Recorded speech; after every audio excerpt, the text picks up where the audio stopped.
കണ്ണുനീരിൻ്റെ കഥ. എഴുതിയത് ഗൗരി. കൂട്ടുകാർ കരയുമ്പോഴാണ് കണ്ണീര് വരുന്നത്. ചിലപ്പോൾ അമിതമായി ചിരിക്കുമ്പോഴും കണ്ണുകൾ നിറയുമല്ലേ?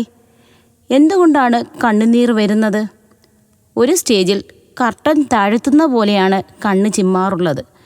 കണ്ണിൽ മാംസപേശികളുടെ സഹായത്തോടെയാണ് കാഴ്ചയ്ക്ക് തടസ്സമുണ്ടാകാതെ കണ്ണിൻ്റെ തുറന്നടയിൽ വേഗത്തിൽ സംഭവിക്കുന്നത്. ആരോഗ്യമുള്ള ഒരാളിന് 6 സെക്കൻഡിൽ ഒരിക്കൽ വീതം ഇത് സംഭവിക്കുന്നു. കണ്ണിൻ്റെ ഒരു ഭാഗത്ത് കണ്ണുനീർ ഗ്രന്ഥിയുണ്ട്, ടിയർ ഗ്ലാൻഡ്. കണ്ണിൻ്റെ മുകളിലേക്കും താഴേക്കും അവിടെ നിന്നും പുറത്തേക്കും കണ്ണുനീരിനെ കൊണ്ടുവരുന്നത് ചെറിയ നാളികളിലൂടെയാണ്. കണ്ണ് തുറന്നടയ്ക്കുമ്പോഴൊക്കെ കണ്ണുനീർ ഗ്രന്ഥി കുറച്ച് ദ്രാവകം പുറപ്പെടുവിക്കും. ഇതാണ് കണ്ണിനെ ആർദ്രമായി സൂക്ഷിക്കുന്നത്. പൊടിയോ മറ്റോ വീണാലും കണ്ണുനീരിലൂടെ കഴുകിക്കളയുന്നത്. കരയുമ്പോൾ കൂടുതൽ ദ്രാവകം വന്ന് കണ്ണിൽ നിറയുകയും കണ്ണുനീർ ധാരയായി ഒഴുകുകയും ചെയ്യുന്നു.